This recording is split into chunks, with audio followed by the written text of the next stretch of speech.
Eva Hussain from Polaron Language Services in Melbourne. We've got a couple of very special guests, not just one, but two. We have got Penny and Angela from Welcome Dinner Project. And they'll tell us about what the project is, but I came across this really fantastic initiative a few years ago now, and we were just reminiscing with Penny because I met her in Sydney, like in the center of Sydney, really busy cafe. This was when the project was just being rolled out, or maybe, not long, after it was set up. And I was so excited to hear about it. So welcome, Angela. Welcome, Penny. Thank you so much. Lovely to be here. Hi, everyone. And we're saying hello from Canberra and from Melbourne, and Andrea and I are in Melbourne, of course. So what I was hoping to do now is hand over to Angela to give us the big picture about what the initiative is, what it does, and also how people can get involved. And then with Angela, we're going to talk about how we had to, basically change things in the era of COVID and what that means moving forward. So over to you, Penny. Thank you so much. It's lovely to be here, and hi to everyone who's watching. I'm coming to you from Ngunnawal land in Canberra, and I'd like to acknowledge their ancestors past and present in this beautiful land that we sit on here. I actually moved here for a tree change, and the country here is absolutely spectacular. So I'm really grateful to be able to enjoy this land that has been taken care of with amazing custodianship over tens of thousands of years. And just to introduce the Welcome Dinner Project, we're now almost into our 8th year. So we are one of those charities that survived that initial, teething pains, although we've still got some of those. And the Welcome Dinner Project is all about connecting people who are new with people who have been established in Australia for a longer time. And of course, one of the best ways to connect people is over that thing that we all love called food. And of course, when we're connecting across cultures, there's nothing better than to, share our food and our recipes and our excitement about trying each other's food. So when I met people in Sydney where I was living who were new to Australia and who shared with me that they had never actually been into an Australian home, but they would love to be invited. And then also people who I was doing a leadership program with who were asking me the same question, but from the other end of the spectrum, that they would love to meet people who are new and welcome them here, but just didn't know how to go about it. So it was a little experiment. It started with a dinner in my home in Marrickville in Sydney. But within a year, somehow the word got out, and people were requesting to bring it to their state. So after 12 months, we started to trial welcome dinners in other states around Australia. So it grew kind of very quickly. And really the same concept has stayed. And I think it's because we were really tapping into something that was so widely and deeply felt in our community. And I think when you find that place of something that's both widely and deeply felt, it can have longevity, and I think that's what we're finding. In fact, in some ways, welcome dinners post-COVID will be more relevant than ever. And so maybe Ange can tell us a little bit more about what a welcome dinner involves, but it's something very simple and yet sometimes complex to organise. Yeah, and I think before we hand over to Angela, who will tell us what's happening right now, I wanted to ask you, because I set up Polaron 20 years ago. You've been on this journey for 8, I guess, and it's kind of like your baby, right? Totally. And in many ways it's much easier and much harder than giving birth to a child. But I've watched you from afar in terms of how that journey's been developing, and how different is it from the initial vision that you had? Has it become much bigger than you ever expected, or I'm just really interested to hear about that aspect of things. Yeah, look, to be honest with you, I never set it up you know, as a project. Initially, it was really just a response to a need. And I had founded an organization called Joining the Dots. And that was after probably about 10 years of different experiences in my life, both here and overseas. And had felt like that was what I was here in my place on this earth to join dots. And so when I came across this situation in Sydney, I felt like this is a dot that needs to join, and just kind of endeavored to try out something. In some ways, it would have been better if we had planned for it to be a project, because I think a lot of things would have been there from the beginning, which we're always playing catch up with.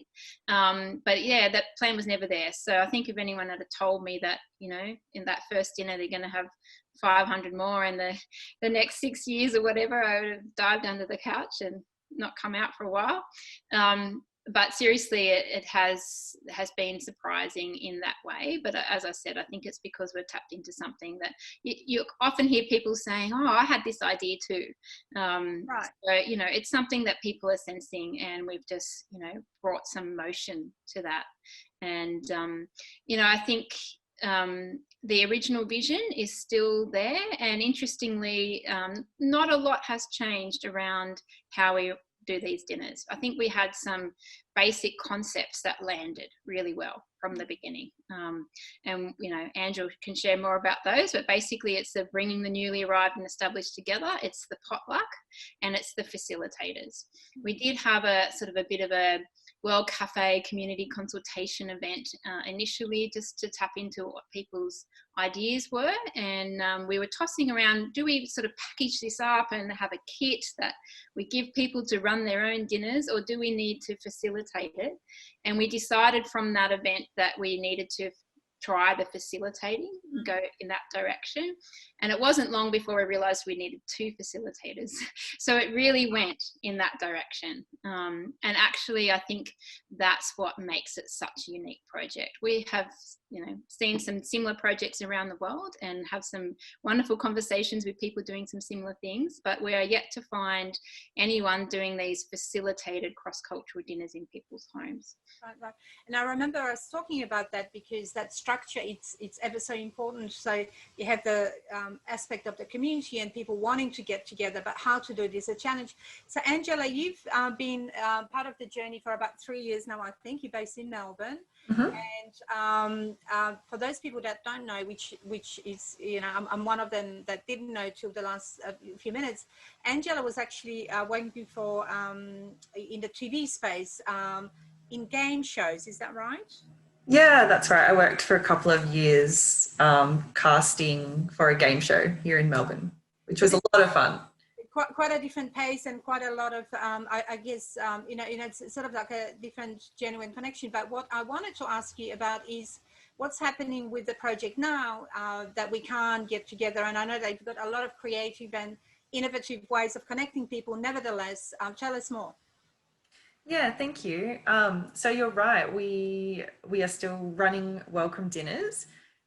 Things have had to change, but we still have the 3 basic parts of a welcome dinner. So as Penny mentioned, we have a mix of people who are new to Australia and people who are more established in Australia. It's a potluck, and I'll get to more on that later. And our dinners are still facilitated. So we have gone from holding dinners in people's homes, so people volunteer to host a dinner, to holding them on Zoom, which you can imagine is a little bit different. Yeah. So we still ask that people bring a dish, and the only downside to that is we don't get to try everyone else's food like we do at in-person dinners. But as Penny mentioned, the food is really just a way for us to connect over something we have in common, which is what welcome dinners are about. So we're holding these dinners on Zoom. Everyone gets a chance to introduce themselves and talk about a passion that they have, which is a really great way of getting to know someone through their humanity, and their interests, rather than focusing on what someone does for a job, for example. So that's how we started dinner. We all have the food that we brought as well. And there are 2 volunteer facilitators who sort of help the conversation along and move from one activity to the next. So that's how things have changed, I guess. It's really just that it's not in person anymore, but we've still kept the format of a welcome dinner, just on Zoom.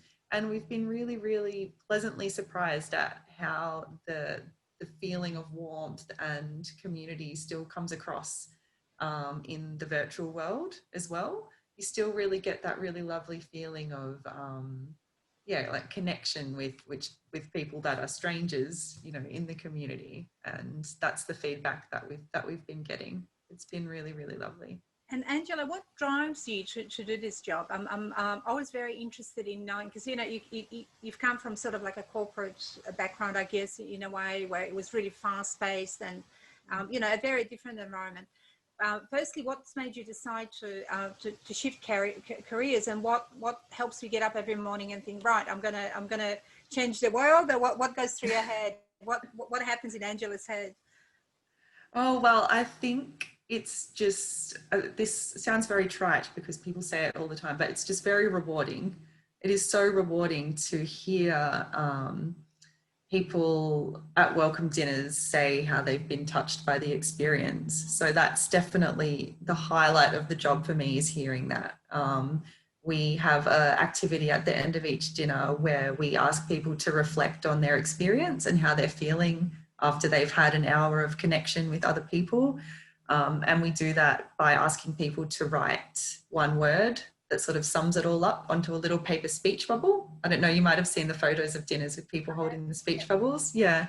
And people say the most amazing things there, like, this is the first time I've really felt at home, or this is, you know, the first time I've felt comfortable here since I've come to Australia. And this is what I imagined it would be like when I came to Australia, and this is really helping that come true. So when I hear that, it just, it's so wonderful to hear that I've been able to be a small part in a project that's making a difference like that in people's lives. So that's, I hope that answers your question. That's what makes it. And it's very, I have to say, it's very inspirational. So, you know, I came here as a refugee 35 years ago, 36 years ago. And there wasn't such a thing where, you know, really for the first few years, you do feel very isolated. And, you know, there are gaps in your knowledge of society. So even if you come from a sort of similar background, I think Australia is such a different place for, you know, we won't have time to go into why, but it just feels, you know, simple things that you're just not aware of. So I often tell this story. You know, after about 2 years of being in Australia, I got a job. And this was in Maya. You know, I was, you know, very excited about working there. But then after about 18 months, I thought, you know, I'd like to go back to university. I'd like to study. And what I did is I quit that job because there was a course in, you know, I lived in St Kilda back then. There was a course where called Skillshare, and they kept advertising this in the local papers. So I thought, well, if they're advertising, that means they're going to take, you know, they've got places. But so I quit my job, went for the interview, and they said, whoa, woman, you know, there's a long queue, and, you know, you've got to meet eligibility criteria. And I just broke down because, you know, I thought, how stupid of me not to understand, you know, like I felt duped, you know. I'm thinking, sitting there, you know, crying, thinking, why did they do this to me? Without really understanding that there's a layer of culture and things that I just didn't get at that time. So, you know, things have moved on since, but I think what people struggle with initially is that connection and that understanding of systems and things that are unsaid. Like it's really difficult to work them out, you know, for yourself. So in terms of, Angela, of some, you know, great stories or examples of how that's helped people, you've already told us that it just brings that human aspect to things, and you don't look at people as, you know, you don't give them labels. You look at people as people and humans, and food is such a great connector. But can you think of a story where it's just made all the difference to someone, or maybe Penny, you can?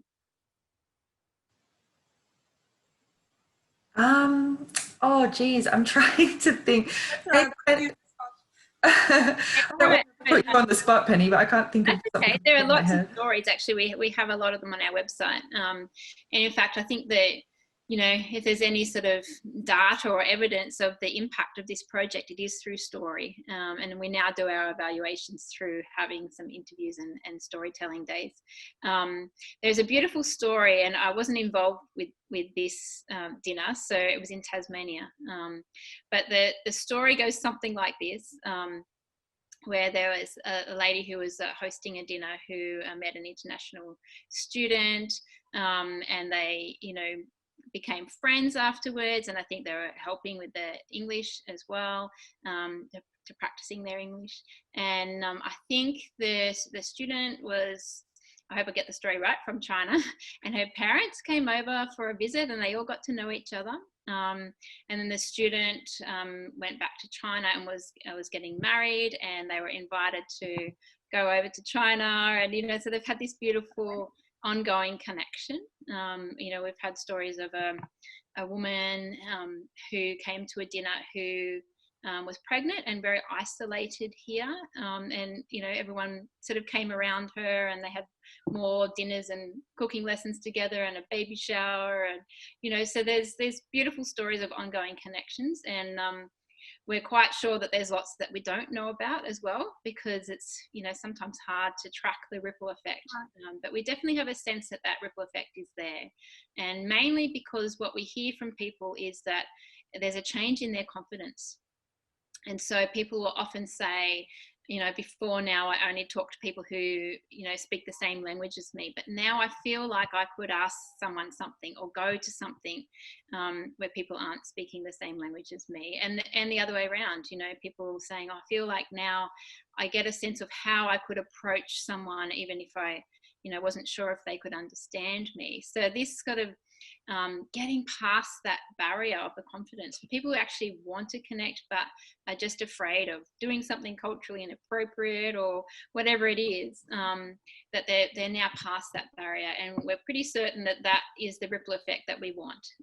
Is that change in confidence creates a whole new flow of things in people's lives. And of course, not everything has to be life-changing and mind-blowing. It's not about that. It's about taking little steps of building that confidence. And Angela, maybe you can tell us what does the project give, if I can put it that way, to people that are, you know, because you divide them kind of into newcomers and then more established, or people that have been here for a long time. What, you know, so I can understand what benefit there may be for someone that's not familiar with our, you know, with Australian ways, if I can put it that way. But what about people that are giving the other way? What's in it for them? You mean people that are more established in Australia? Yeah. I think people that are more established in Australia, I think they still benefit from that connection with other people in the community. I mean, I was born here, and at every single dinner I get such a wonderful feeling of connecting with other people that I'd never met before. I think a lot of people initially come to a dinner not just to meet new people, but also for the food aspect as well. So I think in a way that sort of is something that really draws people, because it's a potluck dinner. So yeah, I think there's that side of it as well, the swapping of recipes and stories and cooking tips and that type of thing as well. But yeah, I think just for both parties, people who are new to Australia and more established residents, it's just about connecting with other people and just meeting other people and hearing other people's stories. And so that's from my point of view, and from feedback we've gotten as well. It's that feeling that people get. And we often hear people saying, you know, this city is so big, and I felt lonely here too, even though I'm an established Australian. Or often people have moved cities and found that everyone else had their friendship groups established, and it's really hard to connect in. So I think people relate at that level, that they might not be new to Australia, but they might be new to a place. And I think the other thing that is really significant is that we say that we are crowdsourcing learning and cultural connection, cross-cultural exchange, you know, that we actually hold a space where people feel safe to kind of make those little mistakes, you know, I put my hand out and I shouldn't have, or whatever. You know, so that we can actually learn from each other and learn about each other's cultures from each other. you know, in a really kind of fun and practical way. So in that way, we are, you know, we're crowdsourcing this new understandings, and therefore you're building trust in the community, and that also has a huge ripple effect. And I think that facilitated structure is really, really good for people to feel even safer, so that they are supported by two people, I think you said, right? In managing and making it the best we can, because that's essentially what it's about. And I think, you know, most people would come with a very open mind, but maybe a little bit of anxiety around, you know, what people are wearing, what they're going to eat, you know, things like that. So you develop a structure around that. Is that right?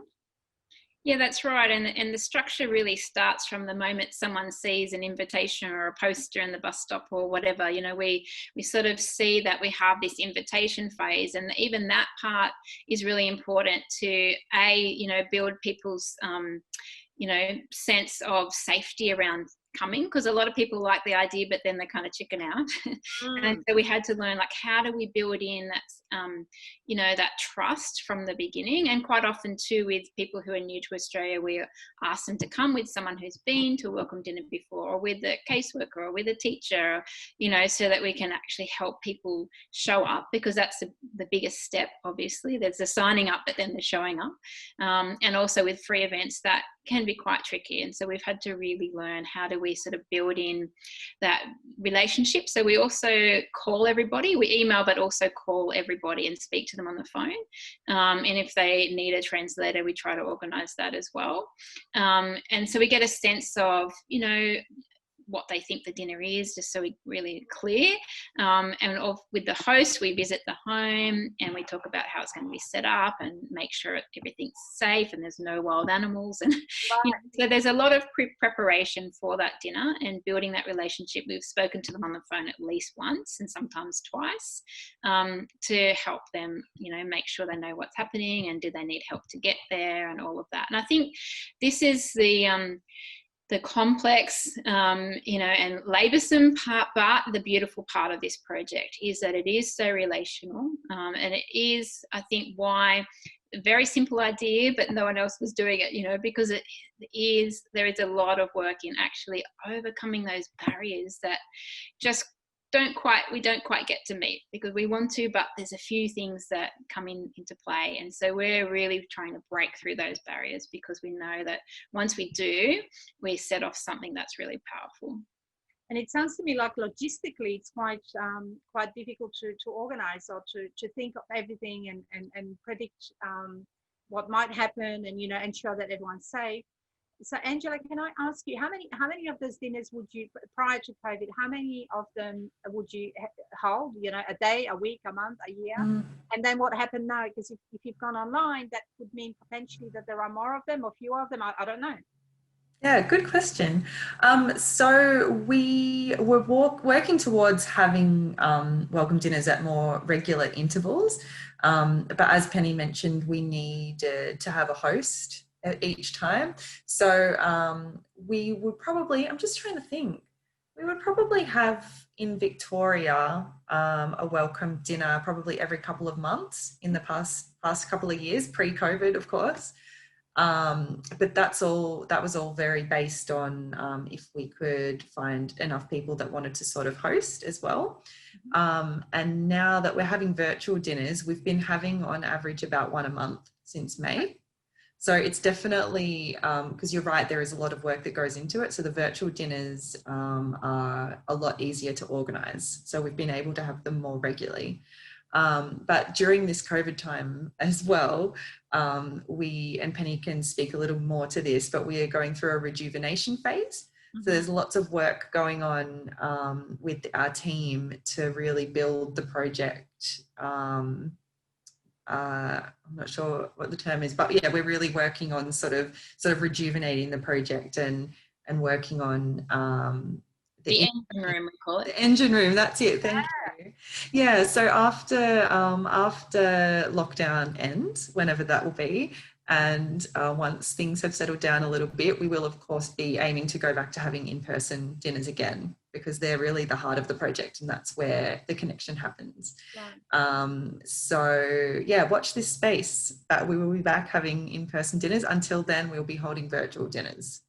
So it's also around making the entire project more sustainable and that's it.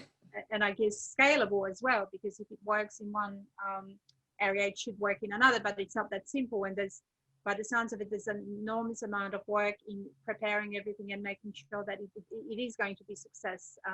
Because it's the preparation that makes all the difference, I think, sounds like. Yeah, and one of the things that we hadn't talked about yet today is that we aim to hold these in people's homes, because we believe that that's the our niche, so to speak, and what creates that really powerful transformation is coming into each other's homes, and there's something that really breaks through the barriers there. But we also often get enticed into holding large versions of these dinners.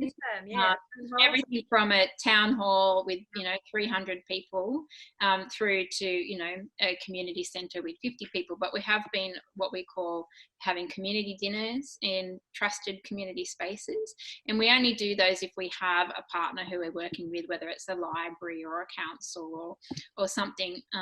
But we have also had probably just as many of those community dinners as well, which is has a different impact. There's an incredible vibe at those dinners, and we use the same formula of a facilitator at every table doing the same activities at that table with 10 people. But we find that the ongoing connection isn't always as profound as from the home dinners, but they certainly build people's confidence to then go to a home dinner, which is kind of how we've shaped that. So I wanted to say two things. The first thing is that I feel very inspired by your work and by the vision that you have for connecting communities, because we all want it, like we want that community feel, but to actually create it. And as Penny said, people think, oh yeah, I could have done that, but get out there and do it. So I really am very grateful that you were able to share that, because I do feel optimistic and inspired, certainly.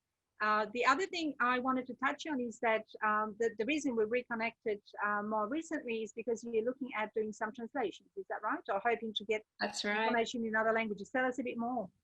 Yeah, so as Angela mentioned, we've been doing a rejuvenation. So one of the silver linings of the COVID time for us has been that we've been able to fulfill a dream that we had to rejuvenate the systems around the project for about almost 2 years now. We've been wanting to do that, and we've suddenly had this opening. In the last 6 months, we've set up all of these working groups and working on our comms and our systems and our database and our strategy and everything from just organizing the Google Drive, and I think we're all familiar with how many thousands of documents you get in there. And so as part of that, we're looking at creating better all our documents into manuals, but also then that's all internal, but then we're also looking externally. So the flyers and the posters that we put out there, our website, the registration forms, the materials we actually use at the dinners, from their contact cards or our speech bubbles and the games. And we've run a focus group with some newly arrived people to check in on the language we're using. So we're really wanting to refine that, and as part of that, and thanks to you, Eva and Andrea and Polaron, we're now looking to be able to do what we've dreamed of doing, which is to have our promotional materials and our registration in different languages, so we can really reach people where they're at. Because I think just like food, language is such a great connector, and I think speaking English might be a bit intimidating, or just even comprehending information that you're seeing it's so much easier when it's in a language that you understand. So we're very, very excited that we can come on this journey with you. We've got a couple of minutes for questions, so I'll hand over to Andrea just to see what it is that people want to know that we haven't covered. Thank you, guys. Have you considered perhaps creating a recipe book where people that have attended this welcome dinners can share the recipes with, the other communities or even with the Australian community? Yes, absolutely. In fact, part of our rejuvenation has been, one of the groups is working on that exactly. We're looking at several social enterprises to help fund us in a more sustainable way. And one of them is our cookbook. And it's that dream exactly of featuring people who've been to welcome dinners with their, grandma's recipe that you can't find anywhere else. And that, we're hoping to have that as part of an enterprise that helps us become more sustainable, as well as share the love of the Welcome Dinner Project with more people. All right, thank you. And the last question, what happens after those welcome dinners? I mean, do you still keep that contact with the people that attended, or is all done after the welcome dinner? Oh, I can answer that. So we encourage people at the end of welcome dinners to swap contacts with anyone that they were chatting with during the lunch or dinner that they might like to catch up with afterwards. And we really encourage people to do that. So we, as Penny said, there's probably so many friendships that have gone on that we just haven't heard about because it's so hard to sort of trace them. So that's the first way that we encourage people to stay in touch. And in terms of us staying in touch with people, we try to re-invite people to the next dinners as well. So we do have that contact with people that have attended dinners. So we give them another opportunity to sort of come along to a dinner. And with the virtual dinners, actually, we've had a few international students that have almost attended everyone. So that's been really, really wonderful, really encouraging to see that they have made the Welcome Dinner Project a part of their life during the lockdown. So that's really, really encouraging to see.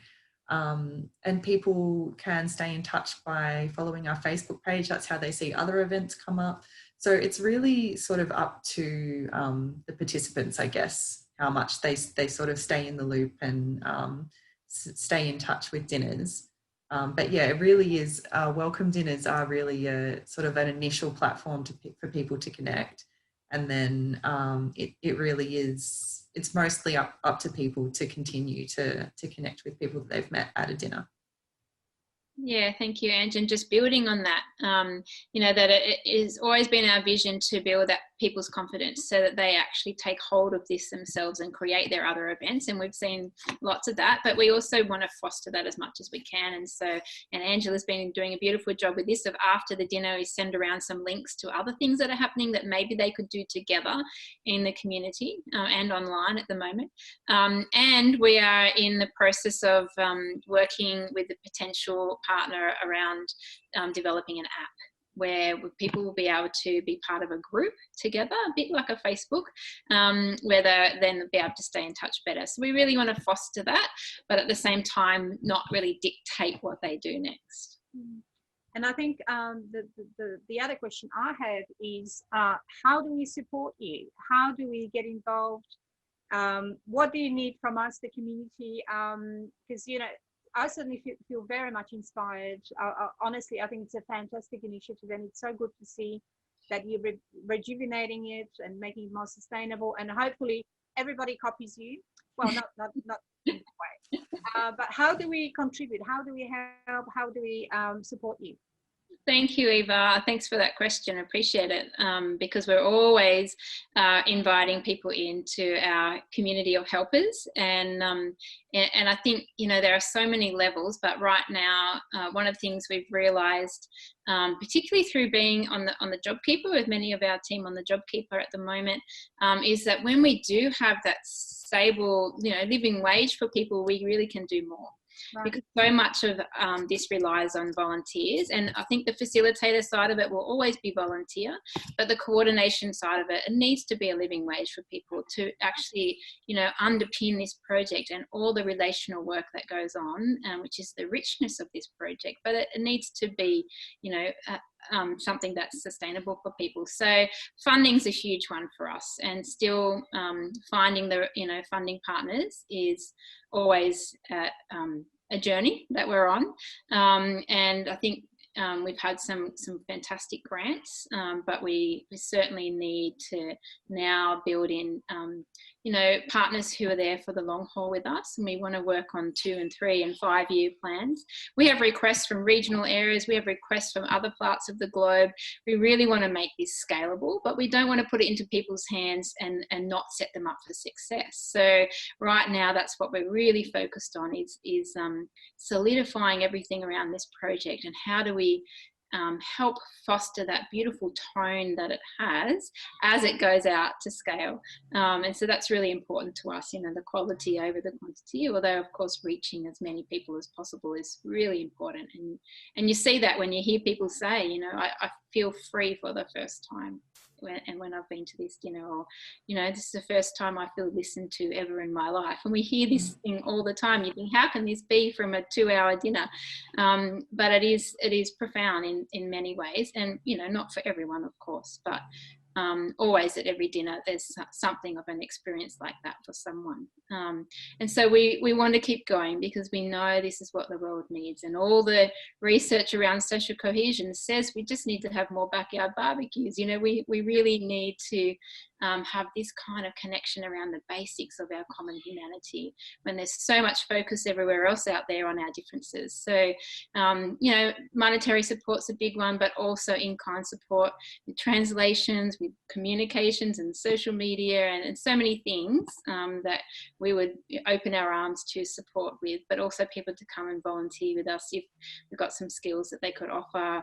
We're looking for new board members and a secretary in particular, so that there's lots of things, and we'd love to hear from you. And you can contact me, Penny, at welcomedinnerproject.org. Wonderful. And before I hand over to Angela for a few last words, I just wanted to say that the reason that all of this resonates with me so much is this, that it's a practical way of connecting people. So I don't want to read yet another report about how multicultural we are and how, we need to work on cohesion and connecting people. You are living it and doing it. And I think that's why it's such a worthy initiative to support you. So anyone out there that has money, labor, ideas, Angela, how do we get in contact with you? Tell us a bit more. And if I could ask you just to maybe give us a quick summary of what we talked about and how to get in contact with you to support you, that would be amazing.